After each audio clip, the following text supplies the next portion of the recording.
a última fala da nossa mesa redonda, do nosso encontro, professora Marilena.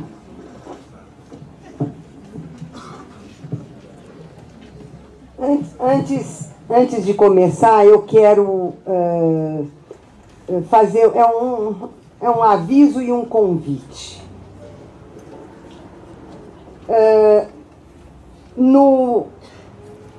Nos meados do mês passado, Sérgio Cardoso, professor desse departamento, Paulo Sérgio Pinheiro, do Núcleo de Estudos da Violência da ONU, e eu propusemos a criação de um coletivo da FEFELESH em defesa dos direitos conquistados e que estão na Constituição de 1988 e que estão ameaçados pela trinca do boi, a bala e a Bíblia. E nessa intenção, nós conseguimos uma parceria com o Monde Diplomatique online e nós conseguimos lançar, fizemos um primeiro encontro. O primeiro encontro foi sobre a Constituição de 88, os limites, os problemas e os avanços dessa Constituição e quais são as ameaças que pesam sobre ela. Depois, nós fizemos um texto manifesto que está sendo distribuído pela FEFELESH, sendo assinado. Ele está online. Eu pediria que os que se interessam, por favor, assinem o manifesto e venham fazer parte do coletivo. Nós teremos a próxima reunião, a reunião do mês de abril, terá como tema a lei do antiterrorismo. Então, a cada mês haverá 2 artigos no Monde Diplomatique sobre um determinado direito ameaçado e o encontro será uma mesa redonda e um debate sobre aquele direito ameaçado. Evidentemente, eu convido a todos que não são da FEFELESH, eu convido com o maior empenho para que participem. Mas eu gostaria de frisar que é uma iniciativa da FEFELESH, porque é inadmissível, com tudo que se passa no Brasil e com a ameaça aos direitos e uma regressão inacreditável, essa faculdade permaneça em silêncio quando ela tem uma herança, um legado que a impediria, de fato e de direito, de silenciar. Então, é para romper esse silêncio, para marcar nossa posição, que isso está sendo feito, e a ideia de alguns dos membros do coletivo é que, ao final do debate de cada direito, nós façamos uma moção para ser enviada ao Congresso Nacional, né? De modo que a nossa reflexão desemboque numa proposta prática. Então, eu vou pedir para o pessoal da secretaria para também fazer um cartaz para nós, avisando vocês sobre o próximo debate, né, cujo tema é a questão da lei antiterrorismo. E eu concordo inteiramente com o que acaba de ser dito aqui. Se essa lei passar e se essa lei entrar em vigor, uma reunião como essa será... Não, ou ela não se realizará, ou nós todos seremos presos, porque nós seremos considerados terroristas. É evidente que o primeiro alvo é o MST. Esse é o primeiro alvo, né? Mas depois do MST, em cascata, viremos nós todos, né? Então, é fundamental que a FEFELESH erga a voz a esse respeito, mantendo a sua tradição de luta. Também, antes de prosseguir,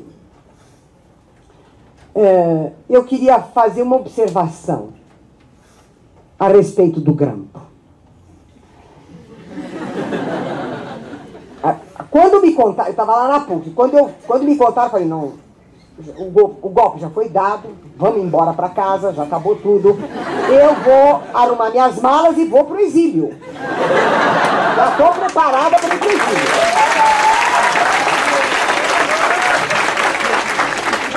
Claro que depois disso eu fiquei lá e falei, né? Mas estou aqui hoje para falar também. Então, eu queria fazer uma observação a respeito do grampo, que é a seguinte. Os jornais, as televisões, a mídia, divulgou o grampo, divulgou a fala. E se discutia se ela era ou não uma fala criminosa. E o Sérgio Moro tinha que explicar se era ou não era criminosa. A questão não é a divulgação da fala. A questão não é saber se ela é ou não é criminosa. A questão é o grampo, não podia grampear. Não pode, é contra a Constituição. É uma violação da Constituição brasileira. E, portanto, o Sérgio Moro cometeu um crime. E nós temos que condená-lo por esse crime. Como é que o juiz é agora o criminoso? Mas ninguém fala isso. Ninguém fala isso. Toda a discussão é o conteúdo e a divulgação. Mas a questão não é nem o conteúdo nem a divulgação. É o ato de fazer o grampo. Foi por isso que quando eu soube que havia o grampo, eu falei, já deram o golpe, acabou. Então eles vêm e fazem o que quiser. Se você grampeia o telefone da presidenta da República, você pode tudo. Você pode tudo. Você pode grampear o que você quiser, você pode bater em quem você quiser, você pode prender quem você quiser, você pode matar quem você quiser. É um horror, gente. É uma coisa tenebrosa que aconteceu. Ao lado de todas as outras coisas, esta é um ponto de honra inaceitável, porque é uma violação. O juiz violou a lei. O juiz violou o direito. E ninguém fala isso. Ninguém fala isso. Então, a gente tem que morrer de pé, né? Então, eu vou continuar gritando isso. E todos vocês que puderem gritar isso, por favor, gritem com todos os megafones que tiverem. Porque isso é inaceitável. É inaceitável. Eu queria também dizer a vocês que hoje de manhã eu estou com problemas elétricos lá em casa e um rapaz que meu filho gosta muito, fez serviços para ele foi fazer lá o serviço de eletricidade para mim. E eu estava com a televisão ligada. E o menino disse assim para o mocinho, essa mulherzinha, não?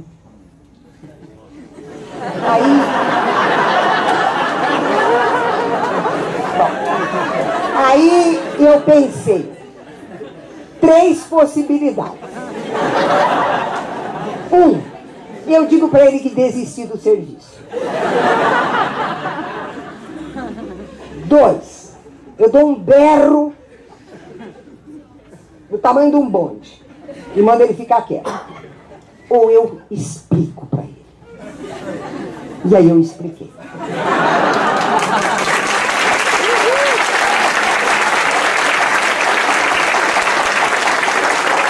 Evidentemente eu falei bem uns 15 minutos. À medida que eu falava, os olhos dele iam arregalando.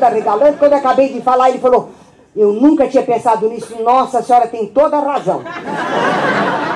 Então, eu acho que este é um trabalho que a nós, universitários, professores, estudantes, nos incumbe. Porque a mídia, ela não desinforma, ela produz a falsa informação. Então a nossa tarefa é de verdadeiramente informar. Esse é o trabalho democrático, cívico, que nós temos que fazer. Porque as pessoas querem escutar. O menino queria escutar. E ele escutou. Eu não sei se ele entendeu 90% do que eu falei, porque eu vou perdendo as estribeiras e vai entrando muita teoria no meio das coisas que eu estou falando. Eu não calculo muito bem se ele captou tudo, mas ele captou o núcleo da coisa.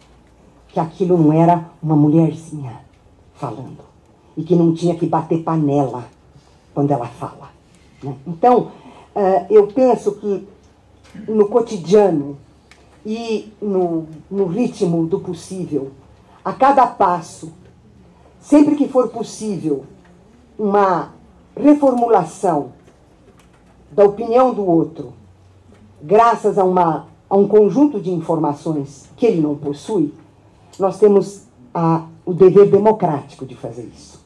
Porque é dessa maneira que nós vamos garantir o direito à informação, à liberdade de expressão e de pensamento. É dessa maneira que ela se faz, no miúdo da conversa com o eletricista, né? Essa conversa não vai mudar nada do que acontece no Brasil.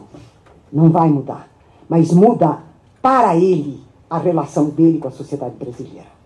E isso é uma tarefa que nós temos e eu acho que faz parte dos desafios da democracia. Bom, tendo feito meu comício, eu vou ser muito breve. Eu acho que as coisas essenciais foram colocadas aqui. O contexto internacional, regional e nacional do desafio, a questão do judiciário e o papel do judiciário. Eu queria dizer que nós nos equivocamos sempre que nós reduzimos a democracia à sua definição liberal. A definição liberal da democracia é o regime da lei e da ordem para a garantia das liberdades individuais e os direitos das minorias, entendidas minorias políticas. Isso é muito pouco. Isso é muito pouco e isso é, claro, a definição clássica da democracia de origem anglo-saxã. A democracia não se refere a uma forma do Estado. E ela não se refere a um regime político. A democracia se refere à forma da sociedade.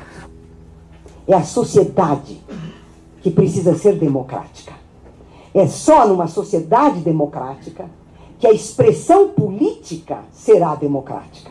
Você não pode ter uma sociedade oligárquica, hierárquica, autoritária, tirânica, vertical, excludente e uma política democrática. Você não pode ter isso. Então, todo o nosso drama, o drama de todos os que estão à esquerda, seja a extrema esquerda, a média esquerda, a mais ou menos esquerda e esquerdinha, qualquer um de nós sabe que a democracia só pode se realizar em termos políticos se ela for a expressão da democracia social. Portanto, a igualdade não é só a igualdade perante a lei. A liberdade não é só a liberdade perante a lei. A participação não é apenas o instante em que você vota. A igualdade, a liberdade e a participação se referem à criação de direitos. Não existe democracia, não existe sociedade democrática sem criação de direitos.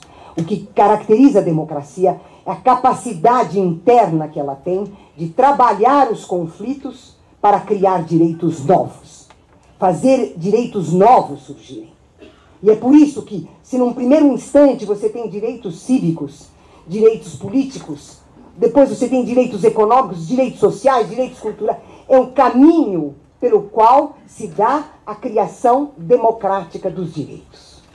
Bem ou mal, com limitações inacreditáveis, com a ausência de uma mudança estrutural da sociedade brasileira e uma mudança estrutural do sistema político deixado por Golbery Couto e Souza, então, sem termos feito essa mudança radical, que nós chamaríamos de quase uma revolução, foi no interior de um quadro pré-dado que se procurou garantir a criação de direitos, a liberdade de opinião e de expressão e o trabalho dos conflitos.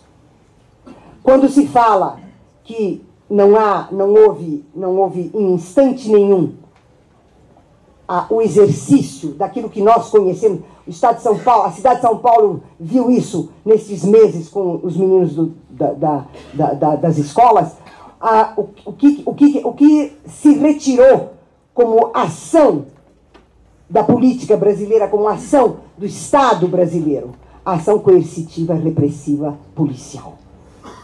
Né? Ela permaneceu. Por que ela permaneceu? Porque ela permaneceu nos estados, nos municípios.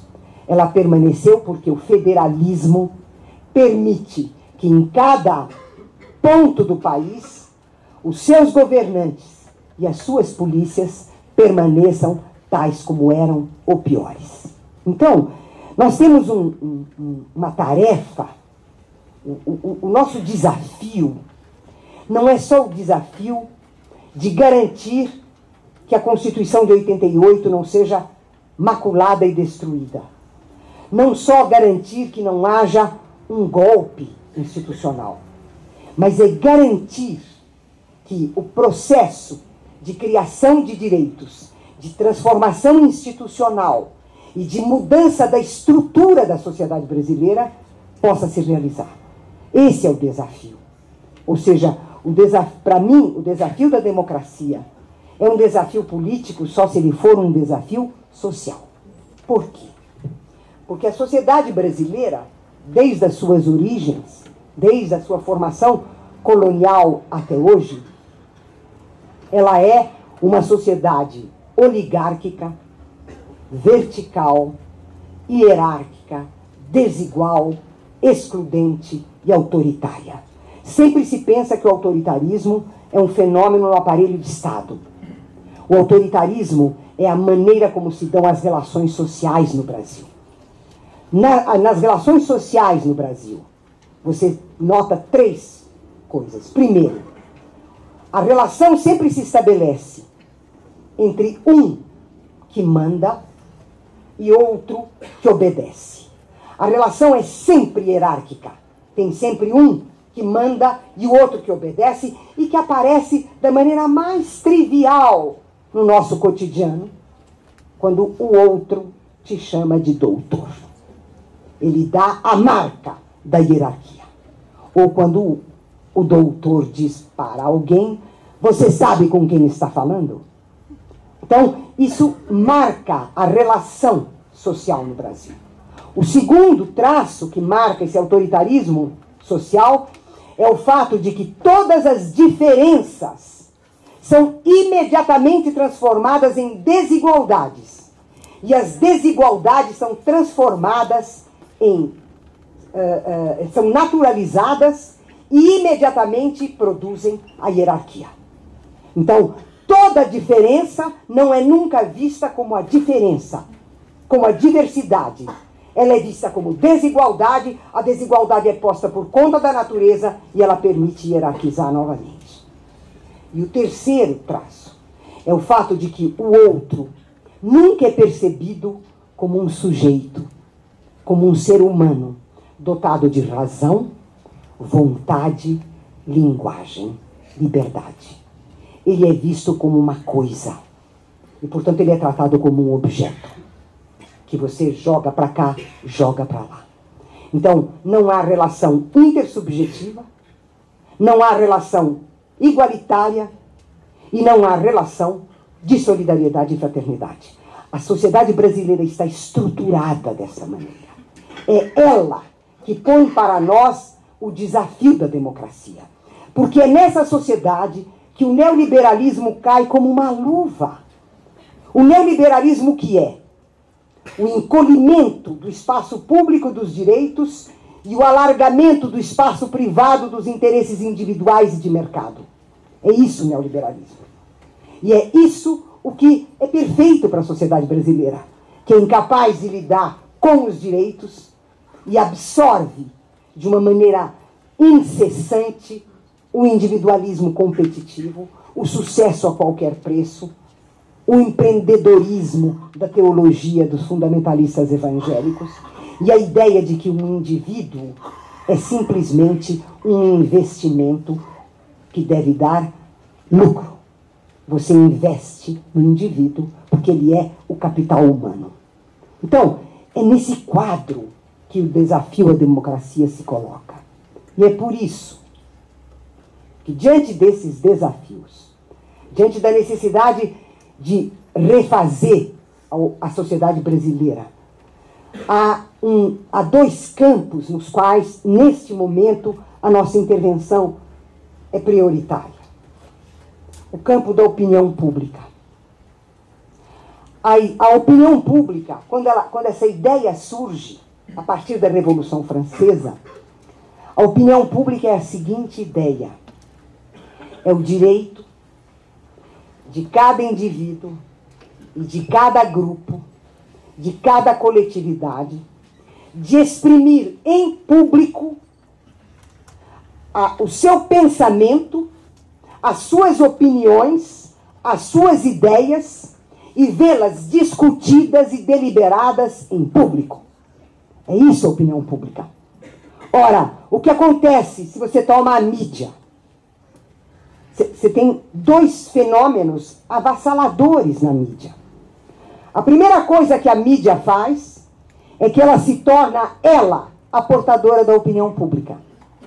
Não existe o social com as classes, os indivíduos e os grupos que exprimam as suas ideias, os seus pensamentos, as suas opiniões e os seus conflitos. A expressão da opinião é feita pela empresa, que são empresas, pelas empresas que monopolizam a informação. Portanto, já está morta a opinião pública. Ela está morta no nascedouro, porque isso que se realiza através da mídia não é a opinião pública, por definição e por essência. É a manipulação de pensamentos. E o segundo procedimento, quando o jornalista, o repórter, vai a um acontecimento, a um evento, a uma tragédia, uma enchente, um terremoto, um acidente de carro, uma morte violenta, enfim, o desbarrancamento de uma favela. O repórter pega o microfone e pergunta para os protagonistas, porque eles são protagonistas, eles são os sujeitos da ação. Ele nunca pergunta o que você pensa. Ele nunca pergunta o que você faz. Ele pergunta o que você está sentindo. O que é essa pergunta? Essa pergunta significa duas coisas. Primeiro, você desqualifica o outro como protagonista da ação que ele está realizando. Ele não sabe o que ele está fazendo. É o repórter que depois vai explicar o que foi feito, quem fez. É o repórter que sabe. É a mídia que sabe. O protagonista não é sujeito da sua própria ação. E em segundo lugar, por que você pede o sentimento? Porque você pede que a experiência privada seja publicizada. Não é o pensamento, a opinião pública que é levada em conta, mas é a intimidade de cada um. É esse mundo privado, intimista, sentimental, que é posto em público. E que equivale à pergunta: qual é o sabonete que você prefere, qual é a pasta de dente que você prefere, qual é o seu time de futebol, qual é a música que você melhor lembra dos seus 15 anos e assim por diante. O que é a pergunta pela preferência no nível do sentimento? É a tua desqualificação como pensador e como agente. É a sua desqualificação como sujeito. Então, o nosso primeiro desafio não é só porque a mídia está monopolizada, oligopolizada, porque ela é a operação das empresas capitalistas. É porque ela nos destitui da condição de sujeitos sociais, de sujeitos políticos, e ela nos destitui do direito à opinião pública. Então, a luta contra o que a mídia representa e faz tem que ser pensada por nós democraticamente. é um combate democrático, porque é o combate pelo direito verdadeiro à opinião pública, isto é, a nossa condição de sujeitos e de protagonistas da nossa ação. E o segundo, nosso segundo desafio é impedir que um golpe de Estado seja dado no Brasil. A nossa democracia é mínima. A nossa democracia está inteirinha por fazer. Basta pensar no poder do latifúndio. Basta pensar no poder das transnacionais. Basta pensar no que as 6 irmãs do petróleo norte-americano querem fazer com a Petrobras. E é por isso que tem a Lava Jato. A Lava Jato não tem nada a ver com a questão da corrupção. A Lava Jato tem a ver com a apropriação estadunidense, das companhias de óleo estadunidenses, do pré-sal. É isso a Lava Jato. Precisa ficar claro para nós do que é que se trata. Porque eles dois têm toda a razão. Quando você lança o mote, a luta contra a corrupção, mas a sociedade brasileira inteirinha acompanha, vai, quer, precisa. Só que não é isso. Não é disso que se trata. Se fosse, por que não começar com as grandes empresas? Porque se trata de lavagem de dinheiro, é com elas que você tem que começar. Por que você não começa com os grandes bancos? Por que você não começa com as grandes empreiteiras? Por que você não prossegue o negócio da FIFA e pega a Rede Globo? Por que você não faz isso? O compromisso da Rede Globo com todo o escândalo da FIFA? Por que você não faz isso? Não. Por que você vai na Petrobras? Por que é ela o alvo?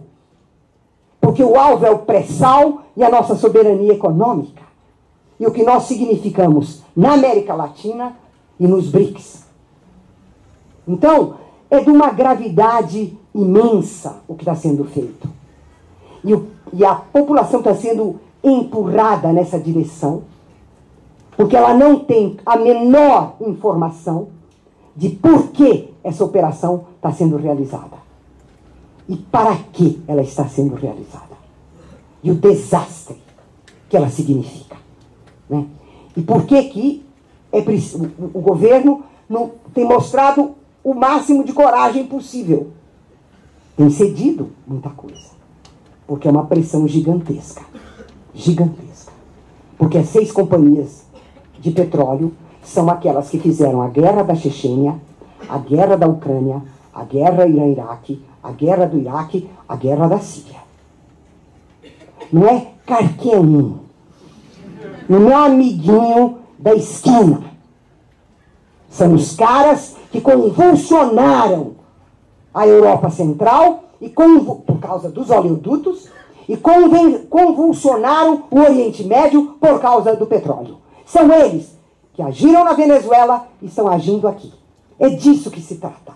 E é por isso que nossa luta política no plano democrático é de esclarecer a população por que não pode haver golpe. Porque o golpe não é um golpe para tirar este ou aquele presidente. O golpe é para acabar com a nossa autonomia com relação ao pré-sal. É disso que se trata. Se trata da infraestrutura da economia brasileira e da nossa soberania. É disso que se trata. Então nós temos uma tarefa enorme pela frente. Uma tarefa de luta. E eu costumo dizer que eu acreditei que depois de tanta luta, tanto sangue, tanta dor, tanta perda, tanto sacrifício, tanto desespero, um mínimo nós tínhamos conquistado. E que nós tínhamos um legado para deixar para as próximas gerações. Né? Eu não pensei só nos meus filhos, eu pensei nos meus netos e nos bisnetos que eu não vou ver. E está tudo por fazer outra vez. Nós não podemos permitir mais. Nós sabemos o que é a repressão. Nós sabemos o que é o terror de Estado. Nós sabemos o que é a violência. E o nosso desafio é lutar contra isso. Eu luto por vocês, como eu luto pelos meus netos e pelos bisnetos que eu não verei. A luta continua.